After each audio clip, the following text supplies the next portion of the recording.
Hello, I think it's recording. Welcome everybody. Welcome back to this playlist, I would call it, and of my personal review of the Slavoj Zizek's book Freedom: A Disease Without Liberty. I've already published 3 videos, but I want to be honest with you guys. Those, like the first 2 videos, were related to the second chapter of the book. I don't know, I kind of felt nice when doing such reviews. You know, guys, when you are, I don't know, getting the feeling of that you like something in the same moment you're doing it. So I felt somehow unprofessional and unjust towards myself because I'm the one who's reviewing these books, and also towards you guys in, you know, just jumping directly onto the second chapter just because I had the idea to make such videos in the second chapter and not in the first one. So in this video we are going to tackle the first chapter of the book, which is called Freedom and Its Discontents, so that you may have a general idea of because it's important. I think it's kind of important to know, since each chapter introduces the following and helps you to understand better the concepts that are being treated in the followings. So we will start with Freedom and Its Discontents, chapter 1, and we will start by reading this quote. Sociability is therefore the unity of a real agreement and an imaginary ambivalence, both of which have real effects. So this is the definition of sociability by Etienne Balibar, which Zizek masterfully quotes into this passage. Every figuration, and this is Zizek, every figuration of freedom is in itself plural and full of inconsistencies. But what if the gap that separates the universal notion of freedom from the multiple meanings freedom has for different groups is the gap that constitutes actual freedom? And this is kind of an interesting point, because Zizek immediately dismantles the concept of freedom understood as a unity, and immediately divides it in the many species it can reproduce itself. So we have the universal notion of freedom, and we have the particular notion of freedom that are following afterwards. And Zizek says a rather even more interesting things, which is the freedom itself. The freedom itself, it's represented by the gap that separates the universal notion of freedom from its particulars, which logically kind of makes sense, because a unity, it's it's coherent into itself, but by the definition, by the division of the freedom as a concept with its particularities, it doesn't become a unity, it becomes indeed free, the gap that separates it.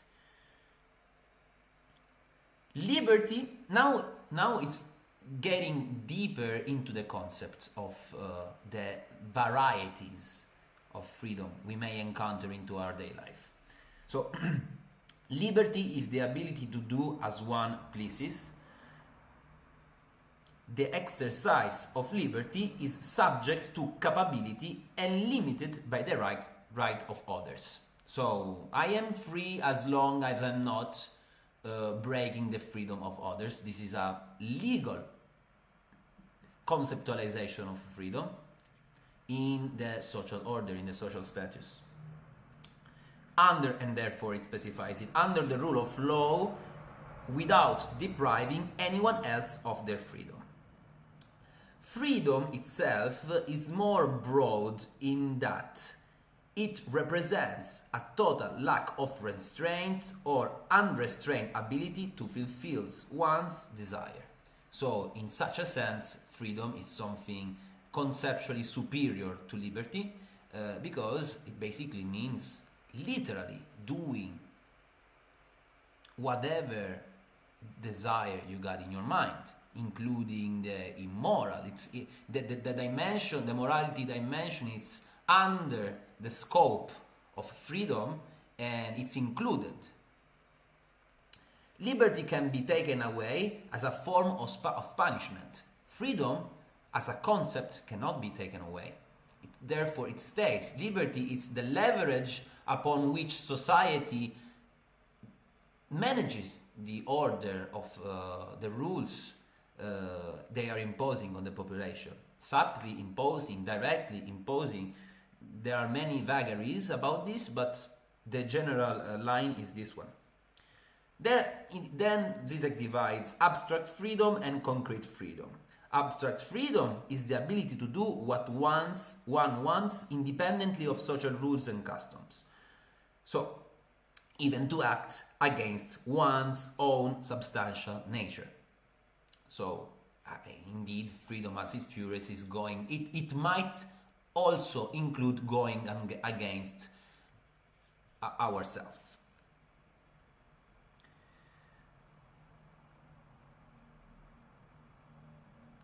But a domain of rules is needed as the very terrain of our freedom. And this is an important statement because, it doesn't totally unrelate freedom from the dimension of mankind. It relates it. The dimension of mankind needs rules in order to have freedom. Without freedom, there wouldn't be rules. Without rules, there wouldn't be freedom. And it's a self-excluding statement. There wouldn't be regulations without the law. In a concrete life world, abstract freedom changes into its opposites, since it narrows our actual exercise of freedom. So abstract freedom changes into concrete freedom whenever it's brought down into our daily life events. So it transforms itself from the abstract to the concrete. It jumps from the gap into the concrete one. And now we are diving into one of the most interesting parts of this chapter, which is the conceptualization of prohibitions into Zizek's philosophy. It's very interesting. There are prohibitions we are expected to violate, but discreetly, not in public. And there are freedoms that are given to us on conditions that we don't use them. We are given a free choice if we make the right choice. And it's kind of interesting. It's rather ironic if you think in such a sense, because it makes afterwards it makes an example about that old rule in his mother country from which you basically have to pay the dinner of a poorer person than you if they are having a dinner with you. You're gonna be going under that old ritual in which the poorer person says to you, "Oh no, but let me pay for you." It's so he actually formally exercises the freedom of paying, knowing subtly that it's just a mere structure around what is actually mandatory, like paying for a poorer person. I don't know whether I explained myself correctly. Let me know in the comments if you want to know better what I'm meaning. Anyways, this is a live chat, so my eventual goal is to read these kind of passages with everybody here and to be as much close as I can to an open dialogue. But we have also prohibitions which are themselves prohibited. That is to say, which cannot be publicly announced. For example, in the Stalinist Russia, Stalinist Russia was an authoritarian regime with many explicit prohibitions, but you were even more severely punished exposing those prohibitions. So not only you couldn't do something, but you were also denied from exposing the fact that you couldn't do that thing. The appearance of freedom of choice, which conceals a redoubled domination, is structurally similar to this paradox of prohibited prohibition.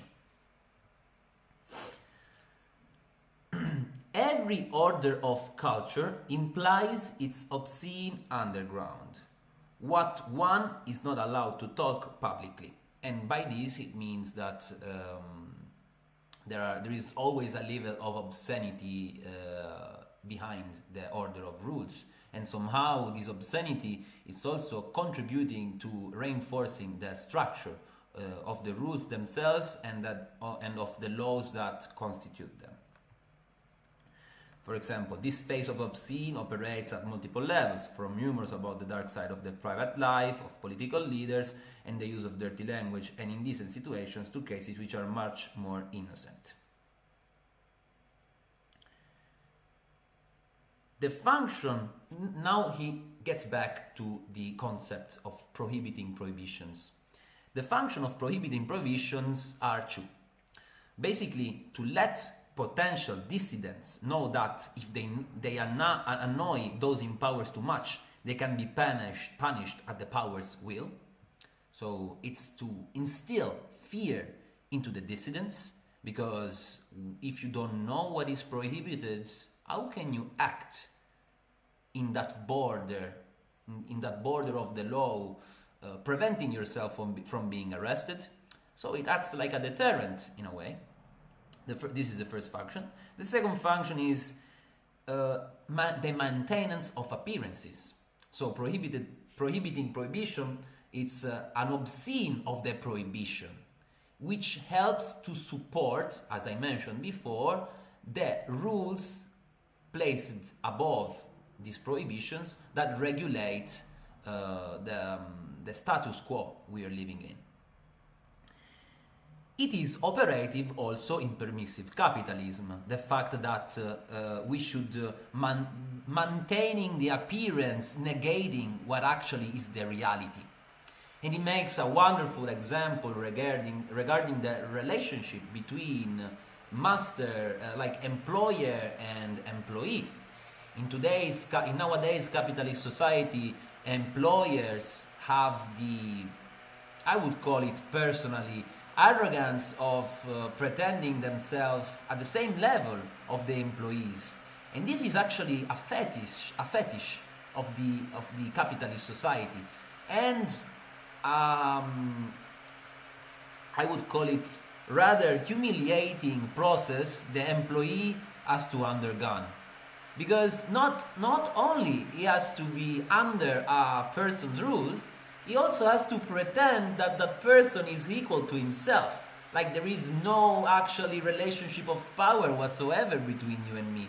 It would be much more coherent and much more, I would call it real, if we are talking about reality as the process of taking out the obscene order into light, to just be honest to one another and say to the boss, just stop pretending, treating me like this, I will do things regardless of you trying to be my friend.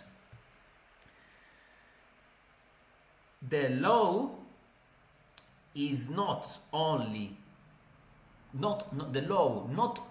prohibits, is it itself prohibited. So doing such a thing, it's prohibited, not explicitly, but under the rules. Another thing about this example that Zizek makes, another thing that also constitutes the fetishism behind this perverse relationship is the fact that you have to enjoy. You have to enjoy to have an employer who's approaching you in such a way. So freedom does work in an ambiguous way. Law and freedom are therefore linked from Zizek's perspective. On one hand, we have what Marxists like to dismiss as a mere formal freedom. So equality in the terms of law can cover and legitimize brutal submission and exploitation. In the name of freedom, in the name of equality, we basically create inequalities. We exploit the others, we give them inhuman conditions to live in, and we call this equality. So this is the Marxist interpretation of equality and freedom. On the other hand, a subject who is effectively free can claim that he's just doing his duty, and in this way avoid full responsibility for his acts. So basically you can evoke your cultural background in order to justify certain tendencies and behavior of yours, disavowing what you actually are and what you actually believe.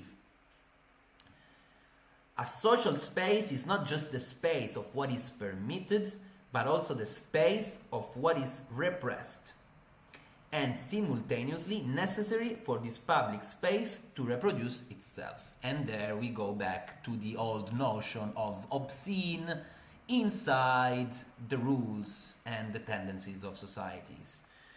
Like, he makes a wonderful example. That's another way of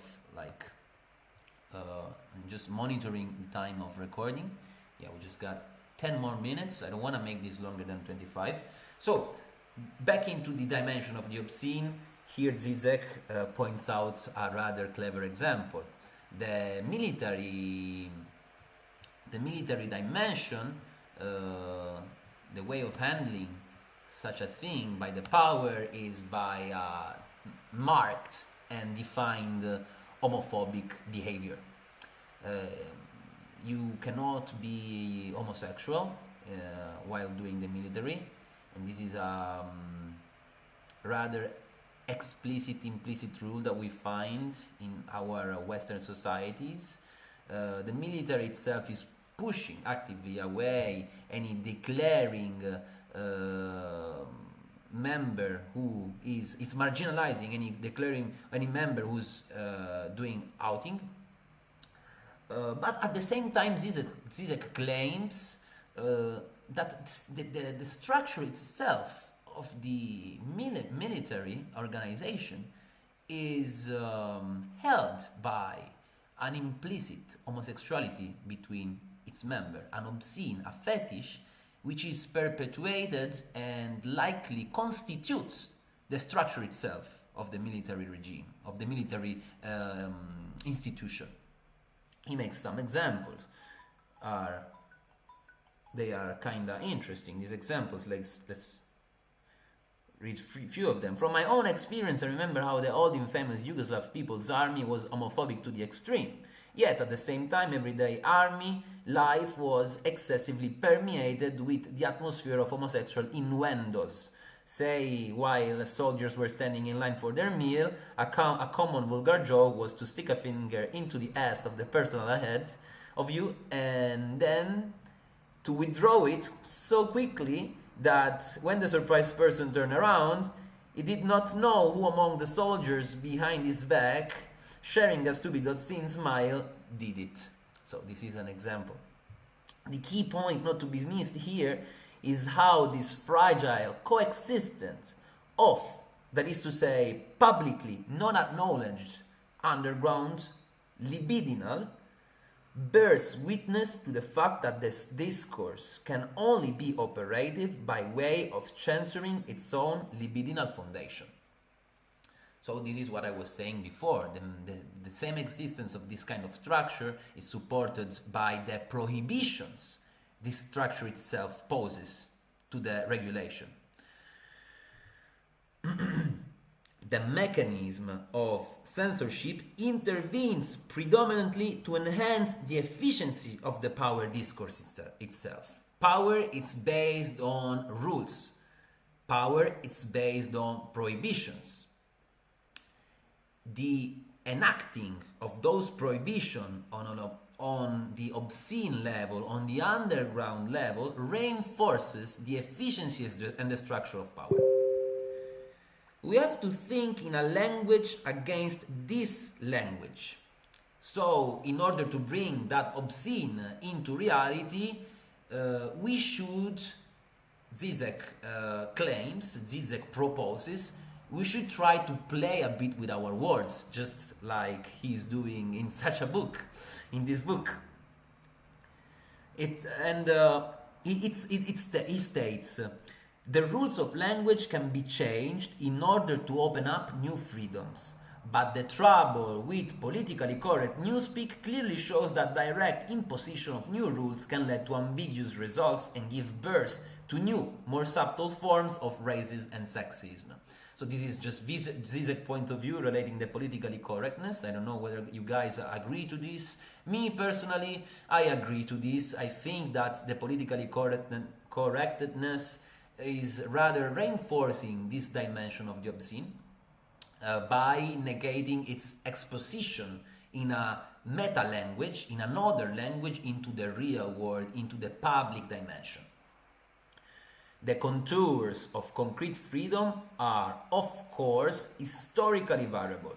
They depend on the predominant mode of social customs. So, this is another quite interesting statement, rather obvious, I might say, from a relativist point of view, but still fundamental to understand this passage. We should do precisely that. Now he is taking a more historicist perspective onto the notion of freedom. We should measure the past's wrong by today's standard. The lie of the historicist relativism resides in the fact that it's not truly historical. Its position of enunciation is that of pure meta-language, that is to say, it is as if I exempt myself from all specific epochs and assume that I can occupy a neutral position from which I can compare different epochs. So this is another disarming statement which bears an immense truth inside of itself. Because if you think about the way we, this is an historical way of approaching things, not judging by our moral standards. We cannot judge the 18th century because they were doing X, Y, and Z. Because culture was different, times were different, people were different. The thing is that whenever we're making such a statement, we are pretending to be in somehow a neutral position, as if we are kind of getting the bigger picture. The truth is not. The truth is absolutely not. We are in a biased position. We are living in the period we're living in, and we cannot exempt ourselves from this kind of judgment. And Zizek, it's always known to make such similar assertions, like going against the mainstream. So the mainstream says you cannot judge the past by today's with today's standards. Zizek say the exact opposite. In order to have a clear view of the past, you should exactly view it. You should exactly judge it by today's standards. This brings us to the profound historicity of the predominant notion of freedom. And here he makes an excursus. It's not made in order. He jumps from, I don't know, maybe he surely has a justification for this, but he jumps from traditional society, in which freedom means that each person should be free to play their specific role in the hierarchic order, which is rather contradicting, not what Zizek is stating, but the notion of freedom in traditional society. In modern society is linked to abstract legal equality and personal liberty. A poor worker and his rich employer are equally free.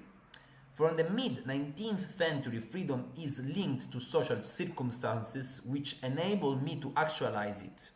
Minimal welfare, free education, and healthcare. So there are parameters. So in the modern society, it's rather a formal freedom, like which can be interpreted by the Marxist view as a way to legitimize inequalities. In the 19th century, the first parameters to define freedom are being created: minimal welfare, free education, and healthcare. Nowadays, the accent is on freedom of choice, which implies that we ignore how the very frame of choices is imposed on individuals. So there is this, we are blindfolding us, and we are pretending not to know that making a choice, it's actually a privilege and a richness. And I want to quote this passage. He writes here from Sartre, that says like this: "Never we were freer than under the German occupation." Really? I mean, are you nuts? Sartre was a French. He lived under the German occupation in Second World War. I can think of many things but freedom during the German occupation. We had lost all of our rights, and first of all, our right to speak. They insulted us to our faces, and that is why the resistance was a true democracy. For the soldier, as for his superior, the same danger, the same lowliness, the same responsibility, the same absolute freedom within the discipline. What can I say? I mean, it's jaw-dropping, this statement. The abstract. I mean, that was a moment in which abstract freedom did not jump the gap into concrete freedom. That was a moment during the German occupation in which abstract freedom transcended its boundaries into the French population. I think this is what Sartre, correct me if I'm wrong, the pronunciation, is trying to tell us. Okay, so I'm gonna pause here. I'm already doing more than I'm supposed to, and I'm gonna make another video continuing this chapter and giving you my insights, guys. I hope that you are liking this format. I really do hope that, and see you on the next one. Subscribe, like this video, comment if you feel like so. I'm really open to every beautiful exchange we can have in this chat, we can have in this channel. So feel free, of course, just to stay on the topic. Bye bye.